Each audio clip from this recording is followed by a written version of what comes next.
Ladies and gentlemen, dear colleagues, thank you very much for joining this interesting panel on cities in the post-COVID-19 era and the role of innovation to build back better.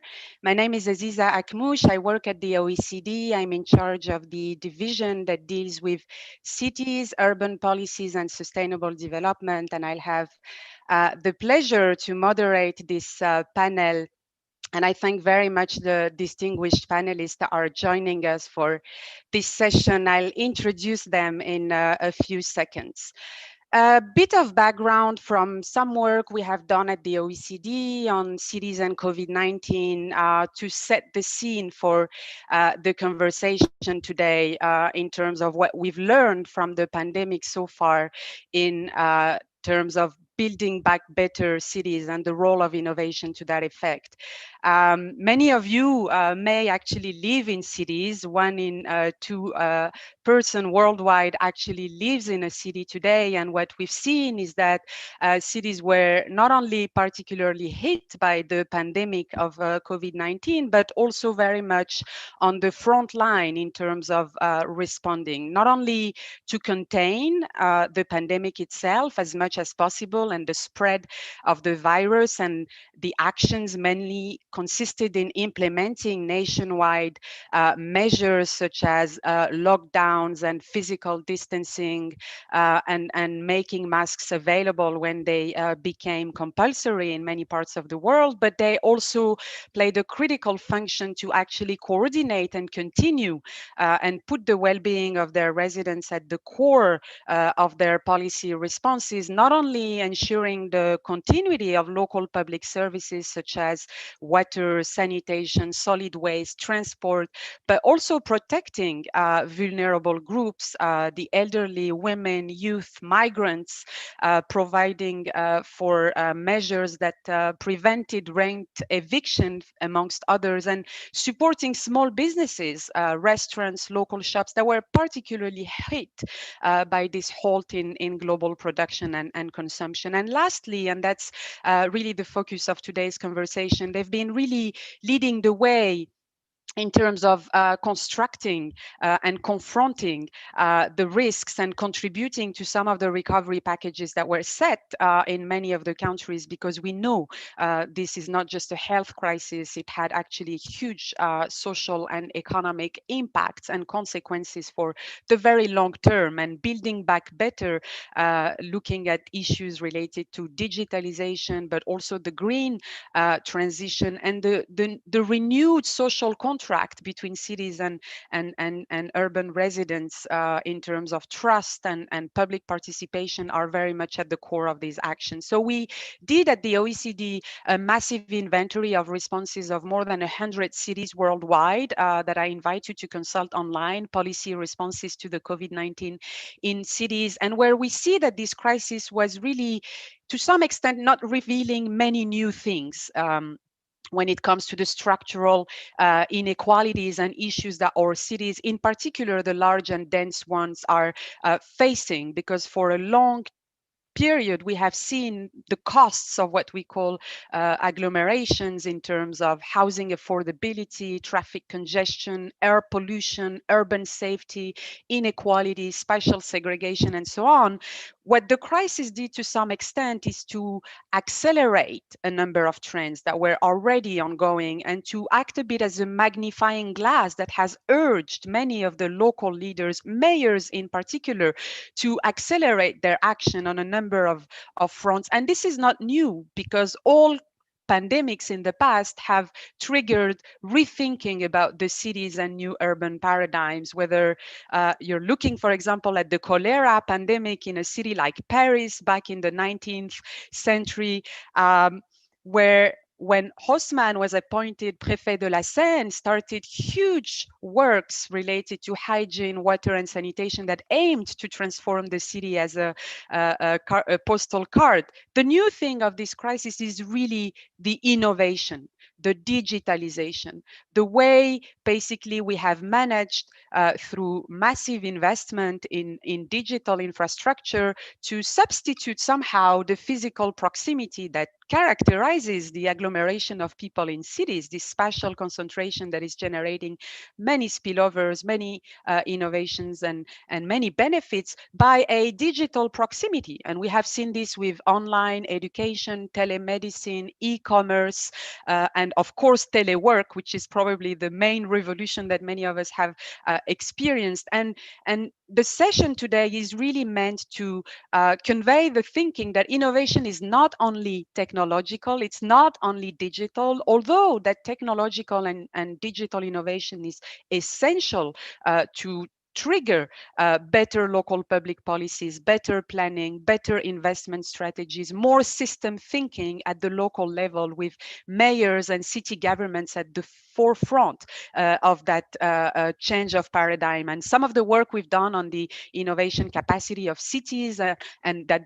the OPSI, the Observatory of Public Sector Innovation, has done on public sector innovation are really showing the traction that this discussion around innovation capacity in national and local governments has gained, notably in a period of crisis that shouldn't be wasted. So thank you for being with us. We are going to have a very fascinating discussion, and I will be introducing the panelists in a few seconds. But before we get there, I would like to invite all the participants online to take part in a poll. We are trying to make this session interactive. And as you can see on your screen appearing now, here is the question for which we ask you to pick up your top preference. You could actually tick all these boxes, but we ask you, and that's hard, we know, to pick one of them. Here is the question. In 2020, the shocks experienced by cities have, number one, made the work of cities more challenging by adding extra burdens, opened up new opportunities for cities to play a leading role, exposed gaps, that's the third option, in city services, infrastructure, and governance, or, and that's the fourth option, changed perception, whether positive or negative, of leaders about what is possible, leaders and the public about what is possible. So we are inviting you to input into the survey. We'll come back to the results in a few minutes and discuss them with the panelists. I will have a first question to them, which is actually what they would pick out of these four options, and invite them in a minute to sketch their ideas, and then we'll have a 30-minute conversation with the four panelists, and the last 15 minutes will be left for questions you may have. So we invite you to submit your questions as panelists intervene, so that we can cluster some of them in the end and try to respond to the extent possible. So thank you very much to my four distinguished panelists for being here, and let me start with you, Eddie Copeland. You're the director of the London Office of Technology and Innovation in the UK. What would you choose among those four options? It pains me to have to choose one, but I'm an optimist. And so I think I would say it's changed the perceptions about what's possible. And I think in a really, really good way. And my job and my team's job is to try and help London boroughs work together. And they've had to respond at an incredible pace during the pandemic. And I think it's really shown them in their very best light. And just to give you a few examples for context. So within days of the first lockdown in London, 95% of local authority staff were working from home. And I know all organisations have had to do that, but when city governments can be doing between 500 and 800 different types of service, the fact they could keep the lights on and keep operating in a radically different model was amazing. They all 33 of London boroughs had to set up vulnerability hubs. These were hubs to get out food, get out medicine, coordinating volunteers to support the most vulnerable. And that was done again, the processes, the technology, the coordination in just a matter of days. We saw boroughs using data in different ways, trying to figure out, could they model who is newly vulnerable in the context of a pandemic, who has never come into contact with their city government before, but now has huge urgent needs as a result of losing income or not being able to feed themselves or get access to the friends and family. And lastly, I think We've seen huge innovation in the way city government working hand in glove with the voluntary sector and actually developing some quite radical new delivery models for addressing needs of their communities in ways that all of these things, I hope, will be the seeds of much longer term innovations that will stick. But the speed they've done them with, the consistency they've done with them with, I think has really changed, certainly my perceptions, and I'm sure many others as well. Absolutely. Thank you very much, Eddie. And we've seen indeed how this crisis has made not only politically and socially more acceptable a number of solutions and reforms that were put forward just a year ago and faced huge resistance, but also how it has accelerated a number of shifts, including teleworking. We've probably done from the small SME all the way through the multinational company in 6 months, what would have taken otherwise a good decade, and not because the digital infrastructure was not there. So I think this shifting of preferences and is really spot on. Thank you very much. Let me now turn to Micco Grönholm. You're head of future in Helsingborg in Sweden. What would you pick out of these four? Well, since you forced me, I have to go with Eddie. I think that the perceptions of the leaders is my top pick, if I can't pick them all. And I also think that what has happened is that there's been so many things that we have tried to do and tried to implement for many, many years that have been said to be impossible. You can't do that because of the rules or the regulations or the policies or whatever. For instance, we've been talking about the distant, educating on a distance, home education on a distance, digitally. And there's been so many reasons why we can't do that. So many reasons for many, many years. And we've been talking about for maybe 10 years in Sweden. And in a matter of a week or two, suddenly, many kids are educated on a distance digitally instead. So I would go for that as well. And also I think that a lesson we need to learn to take from what has happened is also that we are capable and able to make decisions without long strategy documents. So we can actually go from thought or idea or a need to action without writing long strategy documents. I think that is a very good lesson to learn from this as well. Absolutely. And actually, we've seen in many cities how this rejuvenation of what was called tactical urbanism. You go to the baker in the morning and you discover a cycling path at the bottom of your place has shown the agility in front of the crisis, and which is not a substitute to the planning that is still needed, but which is maybe something that that has been experimented and pretty well. Thank you very much. Let me now turn to Gabriella Gomez-Mont. You're the founder and principal at Experimentalista and former head of the Mexico City Innovation Lab. Gabriella, what would you have picked out of these four? I think you're on mute, Gabriella. You need to unmute yourself. Thank you. I will keep on trend, and I'm also going for the change perceptions, perhaps taking a different angle, because one of the things I've been truly fascinated with is how we have come to see through a systemic lens our metaphors anew. So I think for me, two of the really fascinating changes of how we've been seeing things is, first of all, how interdependent the whole world is, both at a city level as well as the world over. And that we are seeing that the externalities that before this were very easy to push to somebody else's backyard. And I think this is consistent both with the pandemic, but also with climate change, where, you know, you can just ignore that you have vulnerable populations and focus on the healthy and focus on certain neighborhoods. And right now we're seeing that the weakest link actually affects the whole system. So that whole interdependency of our communities and our societies, I think, is incredibly fascinating, for better and for worse, because as Eddie says, I think one of the most fascinating things to take into account is the potential for government to shift its role and not only think of vertical ties, let's say government to civil society, but also how does it support and promote horizontal ties, which is citizens to citizens.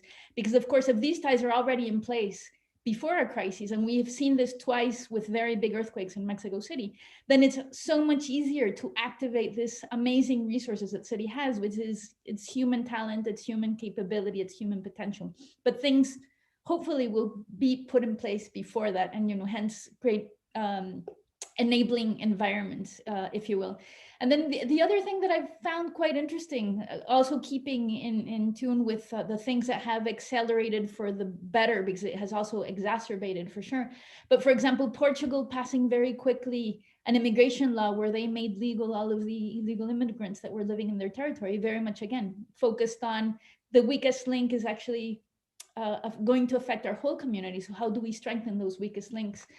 To everything from, for example, Mexico City, in terms of its last mile, in terms of transportation, it had been very slow to incorporate the informal solutions that citizens have had for that last mile. So we have these really weird solutions, such as, golf carts repurposed in the rural areas that are actually super ecological, but they were illegal. Or we had bike taxis and moto taxis and all of this. And the government right now is actually working in officially incorporating all of these last mile solutions into their formal plan. So again, how do we think about the city as a system of systems? How do we frame this to think about a symbiotic city where we all affect each other? And it needs to be for our own benefit that we figure out who is not necessarily getting an equal treatment in terms of urban life. Thank you very much, Gabriella. And indeed, cities are not in a vacuum, and how they link to their rural hinterland. And this system thinking is indeed something that innovation per se, as a cross-cutting capability, can drive in city governance. Thank you for that. And let me now turn to the last panelist, Stephanie Wade, lead for innovation and design at Bloomberg Philanthropies. We've been working extensively with you within the OPSI, within the cities team at the OECD as well. What would you pick? Well, likewise, I'm going to agree with all of my panelists here, and that it is about the changed perceptions of leaders. And I think it's because of all of the other topics in that question, right? It's because that exposed gaps in city services that were already there became more glaring. It's because with that glaring, founding, that there was a real urgency around with the crisis to actually try to solve them. And it gave them new opportunities to try new things because there was no playbook for this. There was no playbook for how to respond to the crisis of this nature. And they had no choice, right? The change that they were unwilling to make before, as so many of you have mentioned, right? That unwillingness to take a risk or try something new became less than the loss of life, right? So if we had this crisis and there were all these lives that were being lost, that became more important than what they would lose by taking a risk and changing. And that it took the loss of life on a massive scale to change the perceptions of leaders. And it's a beautiful thing to see them step up and actually challenge themselves to find a way to add these types of supports and these types of new services and new innovations really quickly in the midst of this crisis, on top of everything else they still had to keep the mail running and the garbage picked up, et cetera. So it's been a pretty amazing thing to watch.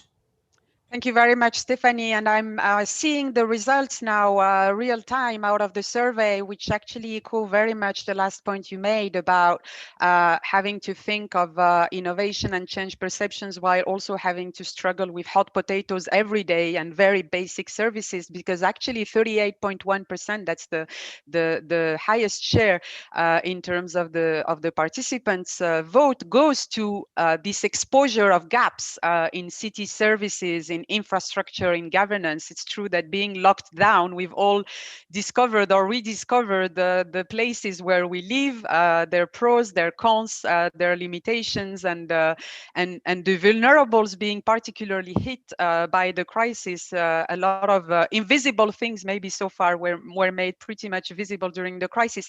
Comes second, what you have all actually underscored as the changed perception of leaders. And so I think there's a lot of convergence out there, followed by the challenges. Many people have spotted the challenges, and a much lower share, less than 5% actually, going to the opportunities. And I hope after this conversation today will open the box of the opportunities for cities to rethink their planning, governance, and let's say utility function in national growth in light of the lessons from the crisis. So let's now maybe take a good 20 minutes and dig deeper from the innovation lens with each of you. And I'll go back to Eddie I'll start with you because London is probably, and we've been working with 150 cities on innovation capacity in city government with Bloomberg Philanthropies and Stephanie's team. And London is always a great example in terms of, data store and how we use it to guide decision making. But you keep saying there are still lots of things that are not happening with the basics in terms of data.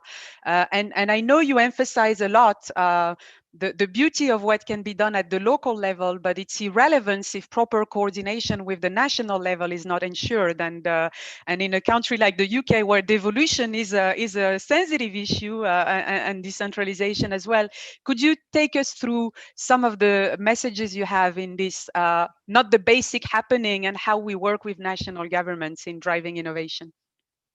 Sure. So to unpick those, I guess at its most basic, an issue like COVID and lots of other issues that we face as cities each and every day have no respect for borough boundaries, and therefore neither can the responses that we give to them. And in a complex local government administration like London, we've got 33 boroughs. It's a very fragmented picture.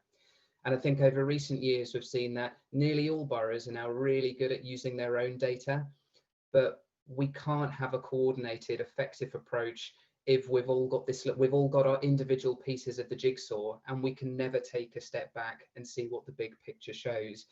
And we found this even during the COVID crisis. Quite early in the first lockdown, councils had a really urgent need to try and figure out who was vulnerable. And a key indicator of vulnerability is that a child gets free school meals at the school that they go to. Now, if your child happens to go to school in a different borough to the one where you live, your home council will not know that your child is in receipt of free school meals. And so there was an urgent need to solve this. We quickly put in place the legal agreements to make sure you could share that data, and no data got shared. Because if 33 boroughs are all trying to share data with each other spider's web style, that actually requires 528 different data sharing relationships, 33 to their 32 peers.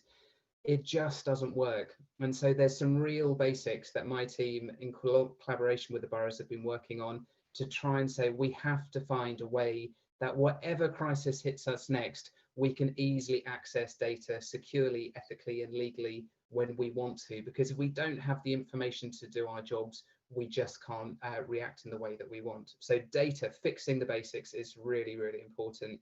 To your point about national government, unfortunately, I think the experience in the UK has been that national government has often run ahead with, I think, very well-intentioned initiatives like getting free laptops to vulnerable children, trying to get data out to the local councils, trying to support with volunteers. But by not engaging with city government first, by not co-designing the solution with the people on the ground who really know the realities of their different communities, initiative after initiative has either failed or left local government picking up the pieces. And a huge amount of time and energy has been wasted through lack of consultation. So putting cities at the heart, the people on the ground who know their communities best, they have to be part of that voice. And I'd definitely like to see that shift so that we can unlock all the good stuff that I mentioned earlier. Let me maybe a follow-up. Thank you very much, Eddie. And I think a lot is going on in the UK also in terms of creating those city deals and having those more contractual types of relationship across levels of government. Would you say that COVID-19 has been an eye-opener on these coordination failures? And would you say that to some extent, London and I would say the 11 core cities are associated to the design of recovery packages that are ongoing? I mean, has anything changed with this crisis in terms of this multi-level governance dynamics? So I think we've realised as a country that the journey is incomplete, in that cities have the level of knowledge about their communities, but they're often not given the instruments or the information in order to respond. And that would be fine if the national response was entirely effective and able to do it. But when we're stuck in this grey area in the middle where things are failing through lack of delivery. So, for example, national government, and again, for all the right reasons, put out a call to set up a national database of volunteers.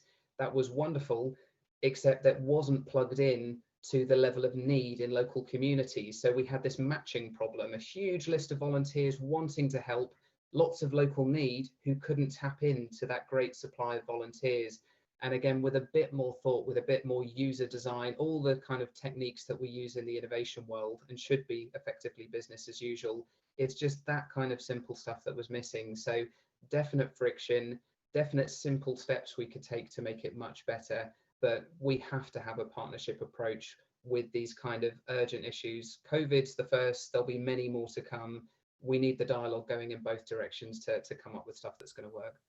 Thank you, David. And I think from your examples, we see very much how this data production, sharing, cross-fertilization is not only an accountability issue, but also an efficiency and effectiveness issue to make sure you match supply and demand. And in cities like London, where we know you can have a 20-year life expectancy difference based on where you actually live or your subway station, it's actually essential to have this granular understanding and to develop more place-based responses. Thank you very much for this. Let me now turn to Micco.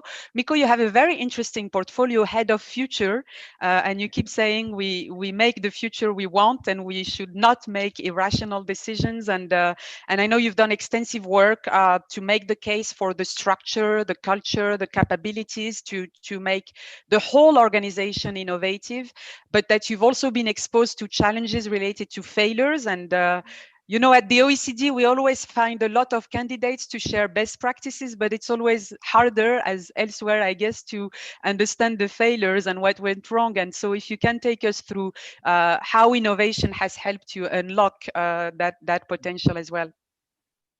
Thank you, Aziza. I think that I would like to start by, I think one of the biggest challenges, maybe the biggest of all in terms of innovation, is, especially in large organizations, is the organization's fear of failure. People are so afraid of making mistakes, they don't dare try anything new. And I think that is something we actually build into the organizations, both in terms of structure, how we structure our organizations in separate responsibilities, and there are quite tight limits between people, but also in terms of, and especially in terms of culture. And you know, if you look at how we are treating mistakes and failure, ever since we are kids, it's something we don't really like to talk about. We don't talk about them. We almost hide them. And you know how you react if someone in your vicinity has made a mistake, you go like, well, you should have asked me first, or I could have told you so, or if you even take some distance from people. But the problem is that unless we are prepared to make mistakes, we can't really do anything new. So the fear of failure is, I think, one of the biggest obstacle for true innovation. So what we've tried to do in Helsingborg is that we try to tackle the fear of failure of the organization on different levels, structurally, culturally, but also in terms of capabilities. So for instance, we have tried to create a structure which is much easier to navigate and organize. If you have an idea as an employee, we have a little bit more than 10,000 employees. You know where to go, you know how to try your idea, you know how to test it, you know how to get some coaching about it. But also culturally, we talk a lot about failures. We try to learn collectively from the mistakes we make. We try to create a system where you make small mistakes fast, but also where we can learn collectively from the mistakes. We even have actually an internal award, the Fail of the Year award. You can get up to 50,000 kronor for competence training if you make a really good mistake. But that is also a signal to actually that mistakes are not just accepted. There's something we expect mistakes, and I'm totally a believer that mistakes are necessary for true innovation.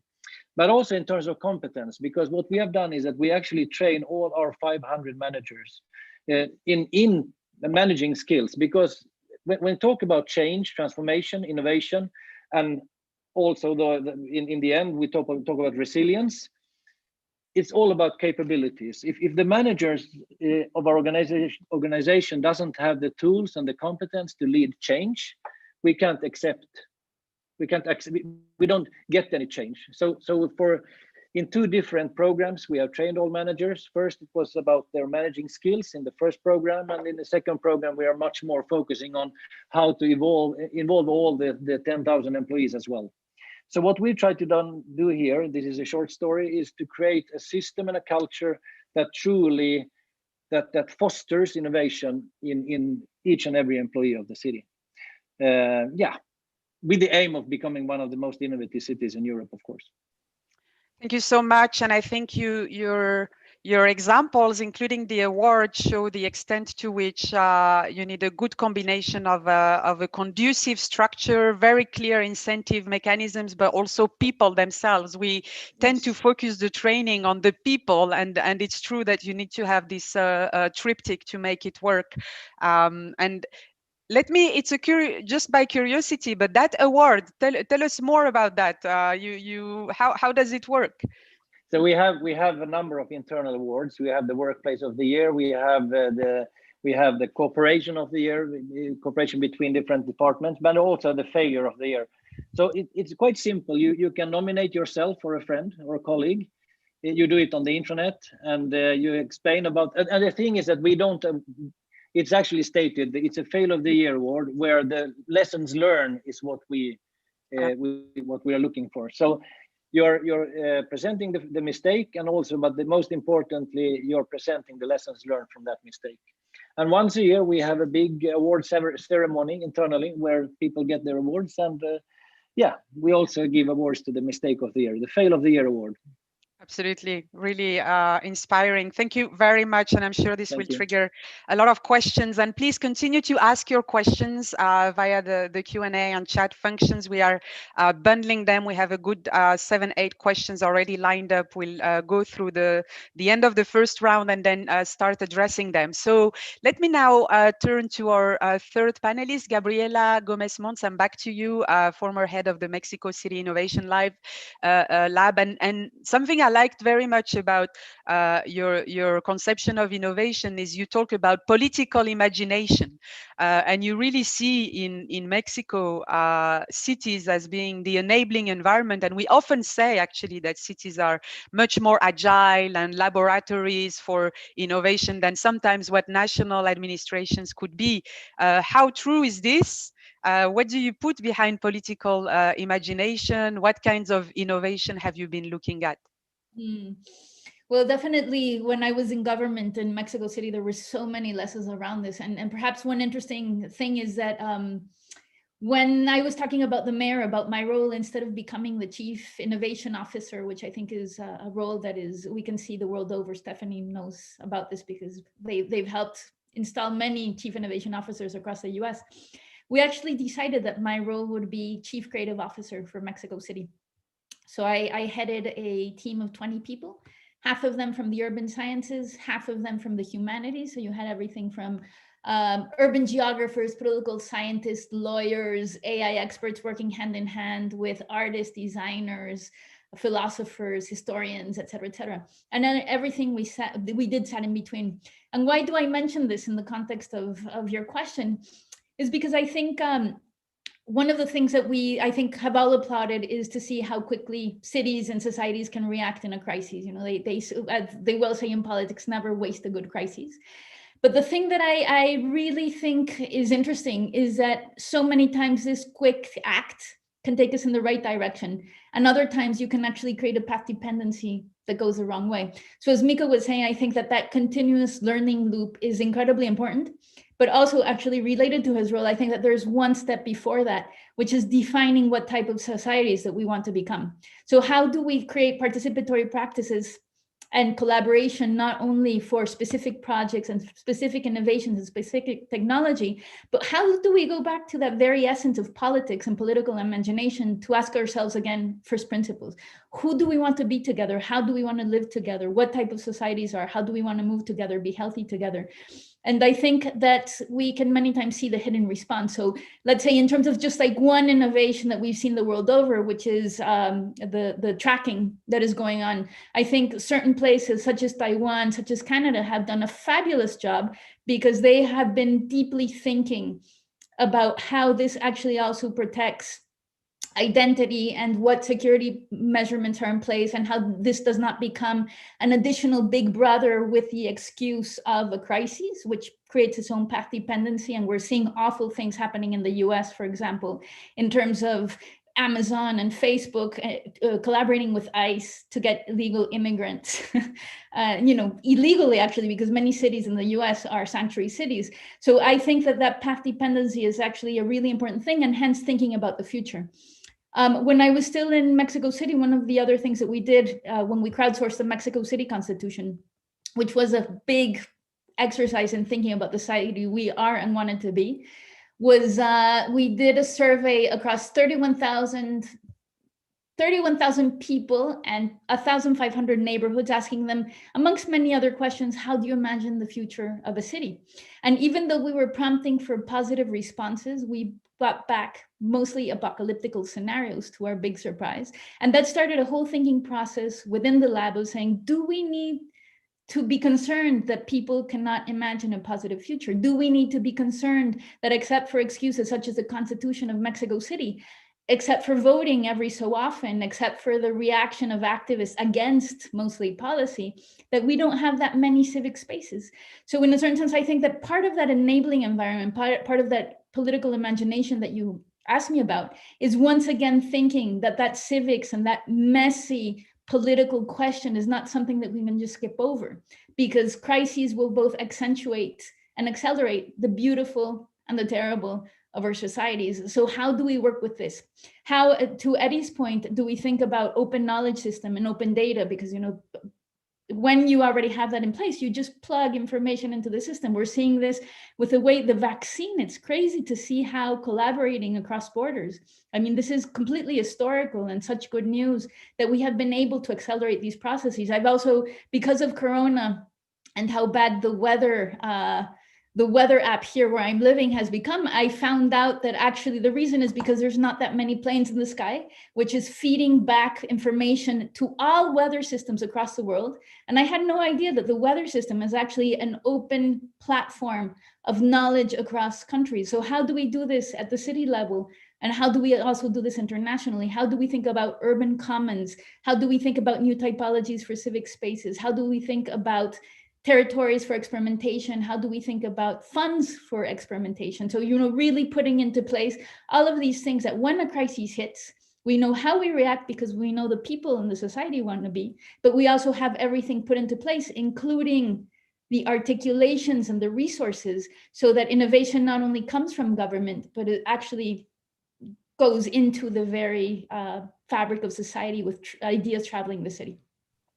Thank you very much. I think what you put behind political imagination as reflecting, let's say, collective intelligence and that commons perspective that you've emphasized is very much in line with what we keep saying when advising governments, that governance is not only about governments. And when you go local in particular, this dependability between the so-called decision makers, but also the citizens and ultimate beneficiary and users of services that also need to rethink the way they consume, they produce, their relationship to time and to space at the local level. And I think you've stressed very well this shared responsibility. Is there one thing maybe that was striking for you in terms of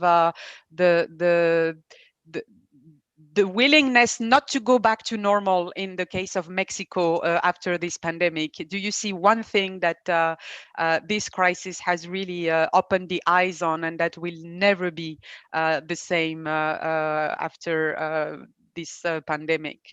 Well, one thing that is actually news of a week before, and that is both accelerated with this crisis, but has been years in the making, and hats off to the activist community in Mexico City, which I hugely applaud, is that Congress just passed mobility as a human right, and it's going up on a constitutional level. This is a first for the world. Mobility affects so many issues, such as equality, such as health, such as job opportunities, such as, so many things. It really should be thought of as a key human right. And this definitely got accelerated right now because the pandemic decided. I'm living in Amsterdam, and Amsterdam, now second home, actually adopted donut economics, which is a way of thinking of human needs, environmental issues, economics, and truly to put to a test our notions of growth. So I think that, this crisis has also accelerated the work that is being done here around that, which I also applaud hugely. Absolutely. I think the combination of the Zoom effect and the Greta effect, and there are a few questions related to that, we'll go back to them later, have somehow accelerated that environmental awareness, and not only the circular economy that is driven by a number of cities, including Amsterdam, but also the planetary boundaries discussions that many Nordic countries in particular are having these days. Interesting point about mobility, we'll come back later. One of the paradigm shifts we've seen with this crisis is the need to accelerate the shift from what is called mobility to what is now called accessibility, and to rethink basically amenities around people rather than continuing to move people from a point to another. And we'll come back to that. And that's, of course, particularly challenging in large metropolitan areas. But we've seen a number of concepts gain some traction. The 10-minute city in Brussels, the 15-minute city in Paris with a dedicated deputy mayor, the 20-minute city in Melbourne, this idea that we have to rethink our planning and public space around this multidimensionality of well-being, from health to education, transport, and so on. And innovation definitely has a role to play there. Let me now turn to our last panelist, and then we'll get into some of your questions. Stephanie, you always say innovation is a must-have and not a nice-to-have.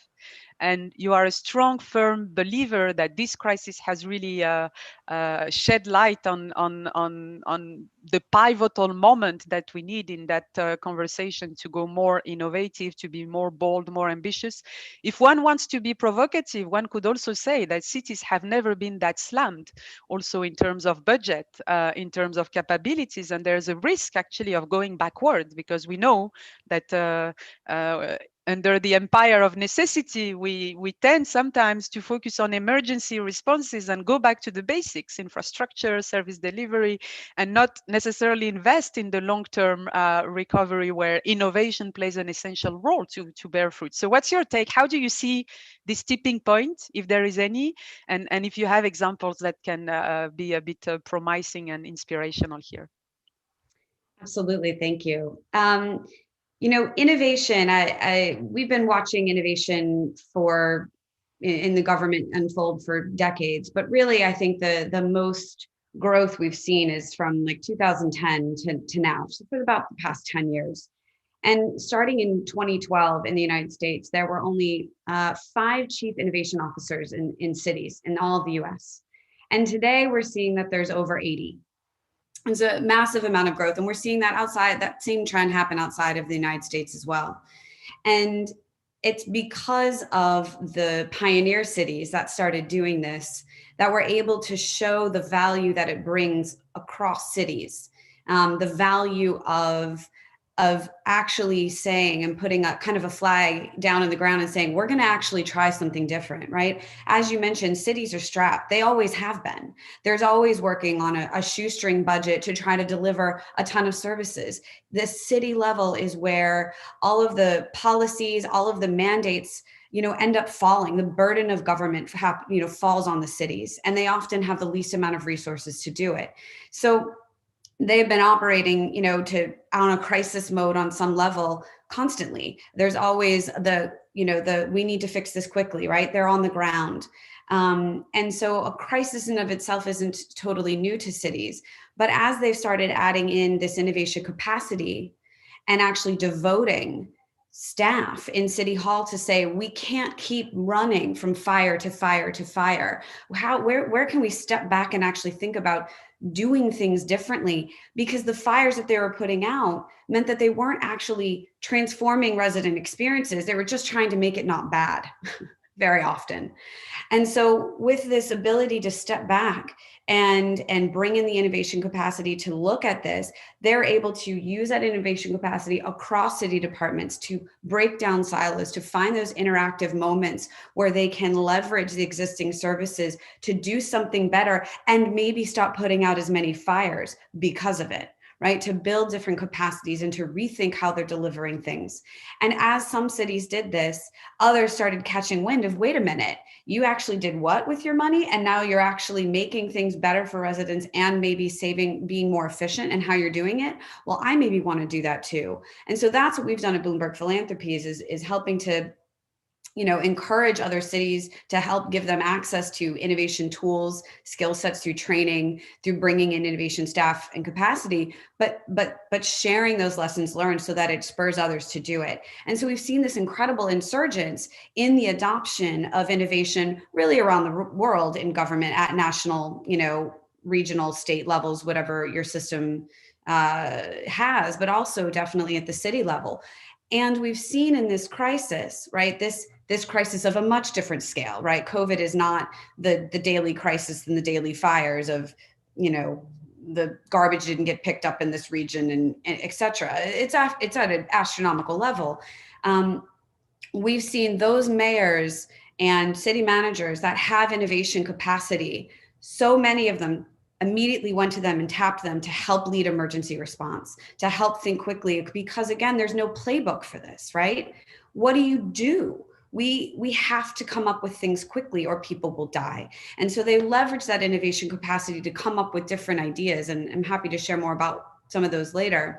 But I think to answer your question, now that when the crisis starts to catch up with itself from the budgetary standpoint, which we're starting to see, and some cities have shortfalls of $400 million and have to have a balanced budget by law, at least in the United States, that's a huge challenge. And what becomes a priority and what's decided is needed takes on a whole different form. You need firefighters, you need garbage collectors, how do you make that decision? And so, we're seeing that it is being chosen as a must-have in many cities where that's a possibility, but in some cases it's getting watered down. They may keep some of that innovation capacity, but they may have to jettison some of it or convert it into a different kind of model. Maybe it becomes a consultant, model, or just downsizing. Maybe it gets put in different departments where budgets are and it gets split up. And we're watching this unfold. Right now, the majority of the innovation capacity we've seen is safe, but it's something to keep watching as the budgets continue to be a challenge. Yeah, absolutely. And actually, very interesting what you're saying, because from the survey that we did together in 150 cities, which by definition are those that are convinced that innovation is absolutely instrumental to their daily work, we've seen that over 90% reported having dedicated staff, even if the teams are very young, as you said, a trend that has gained a lot of traction over the past 5 years, and 80% having dedicated funding, and half of them having a formal strategy. But what we've seen also is that most of them do not actually have yet a formal evaluation of the outcomes of that innovation. And I think in your presentation, you showed very well the cascade effect by one city doing it and documenting tangibly what it has contributed to in terms of well-being, convincing others to jump in that boat. But how do you see this trend about really correlating, linking that investment in innovation capacity of governments and showing the tangible outcomes for residents' well-being to be a sort of accelerator going forward? Yeah, I mean, everybody wants innovation and everybody wants to do innovation until someone's told me to tell, until someone says, show me why it worked. Right? That's the hard part, because those of us who are innovators like myself and designers, right? We want to go out with our creative energy. We want to build, ecosystems and collaboration to bring all of these different people in the cities, residents and businesses and private sectors, bring them together and really understand the root causes of problems, to, innovate, to get creative of here's these different ways we can do it. And we put it out into the world and amazing. And we're like, yes. Oh, but did it work? Right. And so I think what's been really important, at least in the work that we do at Bloomberg Philanthropies, is we help cities build this capacity, is you have to start thinking about outcomes up front. When you're starting to think about what is the problem that we're trying to solve, you have to immediately start to think about what data do we have as a city, as a insert whatever organization you are, national government, state government, what data do we have right now that actually tells us it's a problem? Because I've had so many conversations with cities where mayors or city managers say, oh, well, this is a problem, we need to go fix that. Well, how do you know? Well, I just know. What do you know about the problem, right? We have perceptions, and it's until we start understanding the data of show me the money, where is this a problem, that we can really start to shift the shape of how we're solving the problem. So if we know that it's, 50% of this part of the city is experiencing X, let's go look at that part of the city. Let's start to drill down on where the real challenges are, so then we can then apply the more qualitative design, problem solving, creativity space to then unlock that problem. And as we start to develop ideas, how do we have the capacity in the city to measure the impact of this idea? If not, let's start building that capacity in right now. Let's start baselining it. Let's start capturing that with a quick survey, et cetera, et cetera. And so I think that as much as I think, speaking for myself as a creative, right, want to just go do the creative thing, it's been a really important part of our work to also be able to think with the right side of our brain of building that, slowing down enough to build that in, so that the people who are going to be listening for the numbers get to see it. And you also, as an innovator, understand this actually did have the impact we wanted, because that's why we're all here. We want to make the world a better place. And if we can measure that, we know we're doing it right, or we can improve it. And then we can share that with others in a way that's really convincing and compelling. Great. Thank you very much, Stephanie. And thank you all. You've been remarkably concise and precise. And we do have now the 20-minute window to take some of the questions that come from the floor. And I'll give a start to a few of them and invite you to respond. There's maybe that question I will ask Micco to respond to. There are a number of interventions that relate to how we can plan for cities' future when we don't know what the future will be. Which crisis we're going to face, what are the circumstances and the capacities we're going to have. And we know that the capacity of cities to recover from this systemic shock depends on a number of factors, from their industrial composition all the way through their exposure to global value chains, their local labor market. So there are a number of parameters, and we are operating in a very high global uncertainty, but there are probably must do or must know to ensure there is no return to normal. So what would be your insights on that as the head of future? What are the basics? Now it's a health crisis, tomorrow it's a cyber attack, in a decade it's poisoning in infrastructure, but we will need to live with these sorts of shocks. So that is kind of the problem of doing too detailed planning, because you don't really know what will happen. So instead, the whole point of anticipatory innovation is actually to try to anticipate things that we don't know about today. And I think that instead of trying to guess what will happen, I think we just have to prepare ourselves for the unexpected. So we have to prepare ourselves in terms of competencies, capabilities, and also working methods. So if I like the point out that Stephanie was making about innovation having to be something that is just as serious and professional as, for instance, HR or communication. We can't regard an innovation as something creating and funny and something that we do if we have time or put the creative people to do that. It has to be a natural part of the things we do. And if we can create an organization, but also if we can create a whole society that is more prepared for the unexpected, then we can also face future crises in a totally better way than we have done in the past. And John Lennon, in one of his songs, was saying that life is what happens when you spend your time doing plans. I see this idea of flexible rigidity in the planning system, but also the broad acceptance that you cannot plan for everything, and some adjustment is needed, and innovation can help. So one of the exactly. So one of the things that we actually try to apply in Helsingborg is that we want to go from too much of strategizing and planning, and instead trying to work with clear targets or goals, like visualized goals. What do we need to achieve and why? And then we start working and learn as we go. Because things are changing so fast that we can't plan in too much detail, because then we're going to go wrong. So maybe could I add go ahead to that, which I find such a fascinating conversation. So I will both completely agree and also play devil's advocate. So one of the things that I think has had us intrigued the world over, and I will mention the US case because I think we all followed it, is how wrong the pollsters have been, especially in not this election, which was a little bit closer, but the one before that completely caught us by surprise. So I'll play devil's advocate on three fronts, perhaps. One of them is a positive devil's advocate. One of them absolutely agreeing that data is so important. Like in terms of the urban geography department, one of the things that we found out actually, in terms of even granular data, is the tyranny of the averages. So let's say, as one example, Mexico City has 9 square meters of green space, almost those 9 square meters of green space that UN asked for per inhabitant. But then when you actually do your GIS and your urban geographer steps in, it's like, oh, well, actually one of the wealthiest neighborhoods has 45 square meters of green space. I'm giving you real data.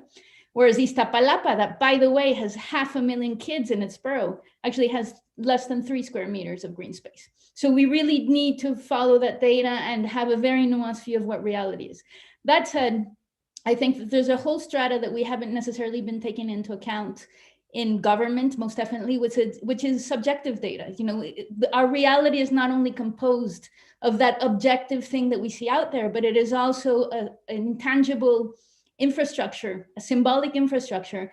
And the way that I relate to my city and what I think about my city and my society has just as much an effect on said reality as that objective data that we are following. So first of all, data does not give you the full picture.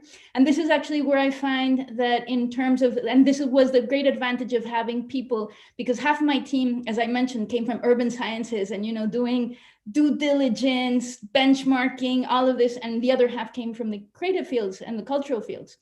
And the way that we make meaning is more cultural than rational. I think if the world has told us something at this day and age is that exactly, we're not that hyper rational being that follows logic and in comes behavioral psychology on all of these things.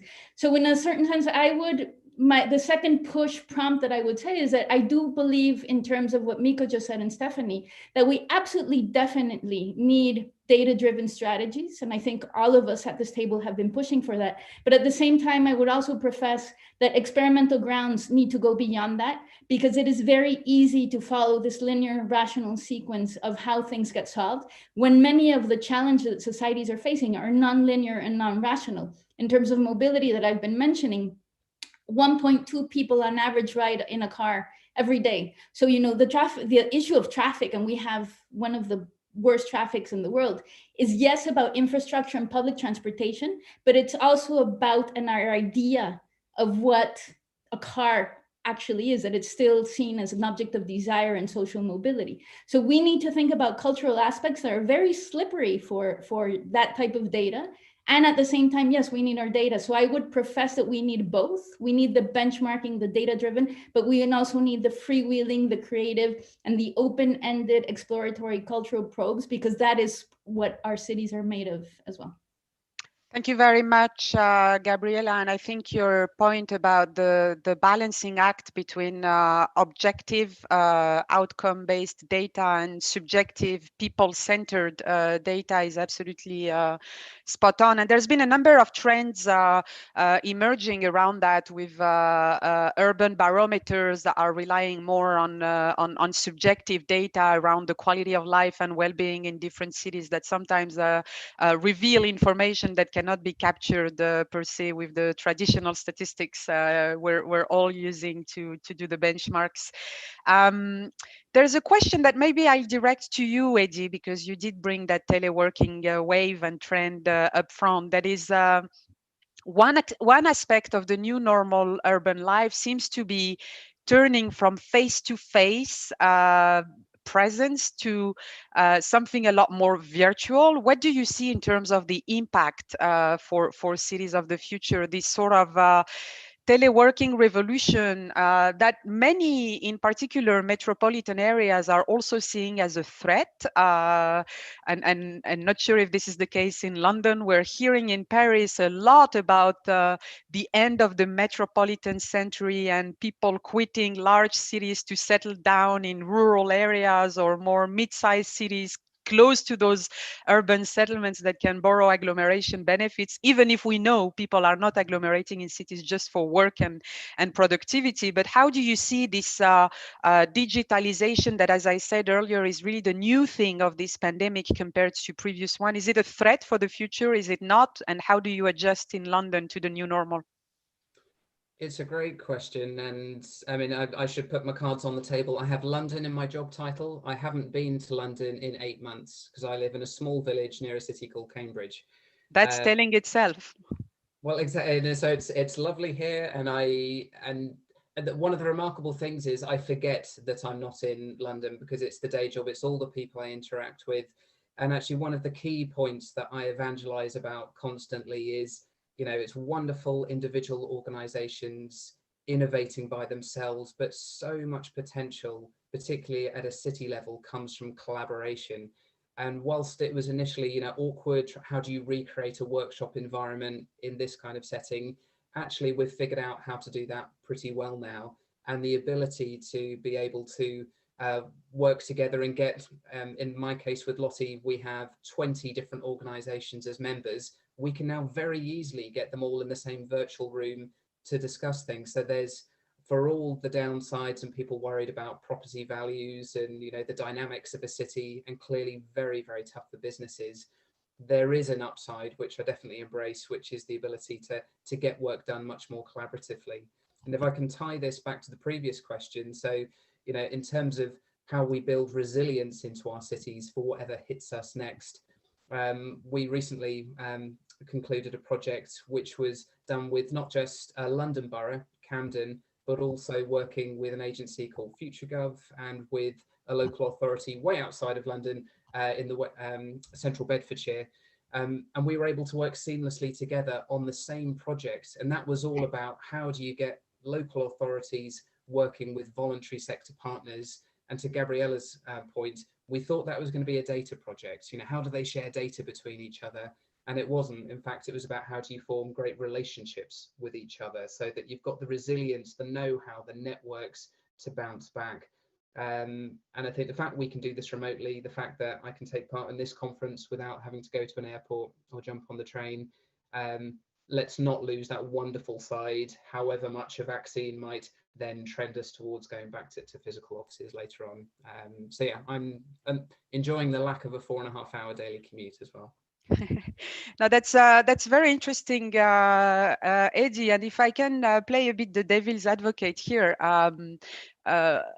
how long can this last? Because we also start seeing some of the downsides of this digital interface, not only for jobs or functions that require that social interaction to precisely facilitate the profusion, of ideas, of innovations, and that is not happening via Zoom and Skype, but also most importantly, because not everybody can telework. The indicators we have produced show huge territorial disparities within the same country. I mean, if you look at France, it's 40% of jobs on average, but it's 20 percentage points gap between the capital city and the rest of the country. So what are also some of the maybe inequality aspects or inclusion aspects that relate to that digital trend? Do you see this as an issue coming along, and even other very concrete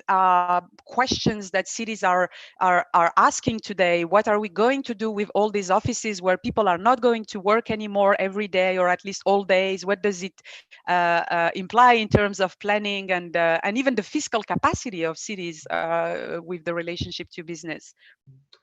They're enormous questions. I'm definitely not qualified for most of them, but on your digital inclusion point, I think that has been an issue that people have worried about for a great many years, but now has taken on a whole new urgency. And that if you are not able to do what we're doing today and easily get online, you're excluded from education, from training, from work, from basic connectivity with your friends and family, and looking at the escalation of things like mental health issues in this environment. You're right, it's not good for everyone. And so I think as a city and a collection of boroughs, there's a lot of thought going in right now as to what do we do about digital inclusion. I mentioned there's initiatives to try and let's get devices to vulnerable young people who don't have them, but that's pointless unless they've got a Wi-Fi connection or the data allowance. Okay, if we do that, but then do they have the training to access the kind of tools they need? So there's a whole piece that needs to be done now about the different demographics with different cohorts with very different needs. How is this panning out? And one specific cohort I know there's a great concern about is victims of domestic violence right now. So whole new or the acceleration of forms of abuse where, you know, partners controlling their family's behavior on how they engage online, and that's kind of their lifeline now, is if this is the only means to engage. So in conclusion, I think, you know, doing everything entirely this way has some great positives, but is also very limiting and very damaging for some people. The old world of loads of people trekking into great condensed metropolitan areas as the only way we could get work done also sucked for people who wanted job mobility, who wanted flexibility, who have young families. And so I hope we can find more of a hybrid world beyond this, whilst making sure we're really, as city governments, looking after the most vulnerable, who are probably feeling particularly excluded right now. Thank you very much, Eddie. And let me now turn to Stephanie, and I will direct to you the question on multilateralism. And we've seen that multilateralism and international cooperation is important in this crisis, this city-to-city peer learning. And as Bloomberg Philanthropies, you've been facilitating a lot this dialogue between mayors through a range of programs. How do you think that multilateralism applies to city? You've been very vocal about having mayors step in where national governments are stepping back on some of the big global agenda issues. Have you seen anything change in that city diplomacy and peer learning that you're driving with this crisis and going forward? Yeah, it's a great question, because certainly in the United States, and I won't get into this too much, we've had a lot of challenges in the coordination between national, state, and local levels. And while there are some state and local level configurations that are working really well together, there are some that aren't. And so cities, at the end of the day, are kind of caught in this catch-22 sometimes, where they are the ones that are, you know, the majority of the cases are happening at a city level from a COVID standpoint, right? That's where, you know, I live in Manhattan, and it's like a tinderbox, right? The second you start to get some, it can spread so fast. And so cities are there trying to implement, you know, all sorts of different kinds of interventions around mandates on mask or not having a mandate on mask, right? There's all these different things that you can do in outdoor dining, et cetera. Sometimes the state and the city are aligned on their political views and about how they think that those interventions should happen. And sometimes they aren't.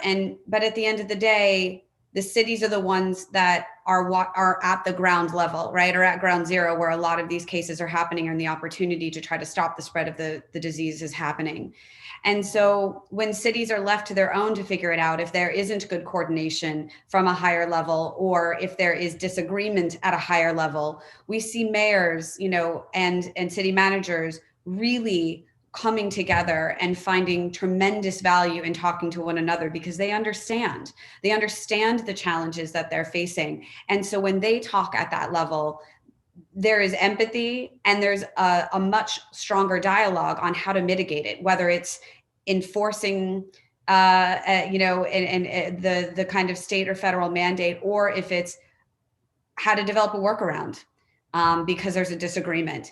And so, you know, we had already been building this network at Bloomberg Philanthropies, and we have our Bloomberg Harvard City Leadership Initiative, where we've created basically a school for mayors and senior leaders to learn how to, there's no school for this, you know, and we started this long before COVID. So we've been building this network through our other programs that we run, and we've been doubling down on it and in tremendous ways to give them access to information that is, you know, somewhat objective, to bring together and finding those connection points. And we do it all the time, all of us, of, oh, great, here's this mayor in Ohio that's struggling with this. I remember we just talked to a mayor in California who was doing it, put them together, right? They find each other through the different formal processes that we have, but we're also working every day to leverage those informal opportunities as well. And that's where we're seeing tremendous effort. You know, for one example of this would be, creating one of our cities created a website to help local Black-owned businesses, you know, stay thriving, but also develop masks. This was early in the days when there was a shortage on this. And so they created a website for residents to, hey, here, go buy some masks and support some local Black-owned businesses. We had that happened in Durham. We had Seattle picked something up, California picked up, like all these cities started doing and replicating it because they saw it met two different needs, right? And so that's just one example that's happening on a much larger scale about mask mandates. Starting to plan now in advance for vaccine distribution is going to be really challenging. And what is the role of the city, the state, the federal government? But it is absolutely the network of mayors and city managers who can, who's making a big difference. That network is key. Thank you very much. And let me direct the last question to Gabriella, and actually two questions that go very much in the same direction. One is how we can build upon the successes of recent sustainability and resiliency efforts in city, if there's anything from these efforts that you think can be leveraged now. And one is after the pandemic, how can we lock in the ability to innovate and act as a speed and the positive things that cities have tried. So if in 2 minutes, you can elaborate a bit on this upscaling, transferability, and incremental replication of what seems to be working. Well, following what Stephanie said, I definitely think that the sharing between cities is so important. In terms of the US, it was also incredibly interesting to see how California, the different cities of California actually reacted much quicker than the federal government. And I've also been quite intrigued to see the activist cities, if you will, of, let's say, Barcelona and Paris, for example, working together for certain things. And even sometimes when for example, fighting corporate interests, that cities working together can actually help implement this agenda, because you get the critical mass that is needed to push this forward and to really bring this into the international focus. One of the, I think, the hugely positive things that has happened in terms of this agility that governments have had of having to make do is one of them. I believe that we all come out of this, or well, not yet, but we're all in this with a renewed idea of how important public institutions actually are. Everything from health systems to governments to leadership, because as was well said in many times during this panel, is I do think that we really felt it very deeply when that was lacking. So hopefully this will remain, and this will remain a question to be delved into in terms of how do we fortify the political institutions and get rid of this idea that to create corporations that are more efficient and effective than governments is actually the way forward, because, you know, efficiency can be aligned with public value and sometimes can go against public value. So, you know, just like taking away that mystique of efficiency as the big optimizing factor for cities. It's not that. We should be optimizing for public value, not for efficiency. Absolutely. I think that is a huge thing. And then also how many things that there had been the not in my backyard for certain projects, such as, for example, giving over streets to pedestrians and for public life instead of cars. I think that very quickly we saw, because we experienced it, how beautiful it is. And so perhaps the pushback that many citizens have had all of this time was actually more, once again, cultural, our idea in our head of how things should be, rather than when you actually see it around you and you're like, this is fabulous, let's fight for this. So when working in Mexico City, we many times saw that having these experimental probes where people can step into that urban reality actually helps other people become convinced that that's what they want instead of pushing back against it. So I think it's going to be a combination of big picture thinking, once again, public imagination, visions for our cities, bringing back politics into the equation, and then having technology optimization, innovation, experimentation follow that ideal, as well as I had mentioned at one point in time, grounding the infrastructure for said imagination, collaboration, and the resources that are necessary so that they can be quickly activated when something hits. One quick last thing that happened in the last earthquake in Mexico City, the bike lanes that so many people had fought against and that now people are starting to love with the pandemic. But we saw in the earthquake that as well, because there was so much traffic towards the disaster zones, because that's part of the paradoxical generosity of Mexico, people who were trying to help, but created a gridlock. And it was actually the bike activists and the bike lanes that function as first responders to get medicine and equipment to the disaster zone. So, there's a resiliency as well in terms of the things that we implement that hopefully will also outlive COVID and earthquakes.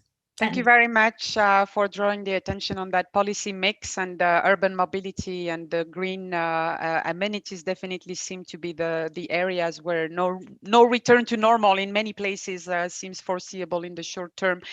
We have 1 minute left. I'd like to give each of you 5 to 10 seconds to just share maybe with the participants the one thing you are committed to do differently after this crisis. So maybe I start with you, Gabriella. What is the one thing as an individual that you will change for the future? Well, I'm working with several cities right now on an international level, and I am truly interested in thinking about symbiotic cities, how everything interrelates, how to de-silo the conversations and think about our mutual interdependencies. Interesting. Thank you very much. Eddie? I'm not changing. I'm sticking to my guns and going, we now still need to fix our stuff on data, and I'm going to be very boring about it for as long as it takes. Get the basics right. Thank you very much. Micco? I will be even more persistent in baggery in our national government in trying to, in helping cities to be able to do the things they want to do, to make policies and legislations easier and more up to date. Thank you very much, Micco. Stephanie? Yeah, like Eddie and Micco, I'm just doubling down on helping cities generate measurable outcomes, to document those and to share those things that are working as widely as we can. Excellent. Thank you all so much for your wisdom, your patience, your lights, your experience during this panel. It was way too short, 1 hour and 15, but I hope enough to act as a teaser and to sensitize the participants that followed us today and that want to know more. I would refer them to the OPSI website. Feel free to go and visit what the Observatory of Public Sector Innovation is doing on these issues, and also the city's urban policies and sustainable development webpage that has a lot of information, including on innovation capacity. Let me thank all of you. If we were in the room, I'm sure you would get a big round of applause, but this is the new normal. So they do like this in Zoom. I don't know if it's cultural or in many countries still the case. And let me also thank more particularly my two colleagues at the OECD, Angela Hanson and Marco Daglio in the OPSI team, for inviting me to moderate this panel and for giving us a chance to brainstorm, or storm brain, but at least to single out some areas for future work and attention. Thank you very much to all the participants, and stay connected. There are many more sessions in this Government Aftershock Forum. Bye-bye.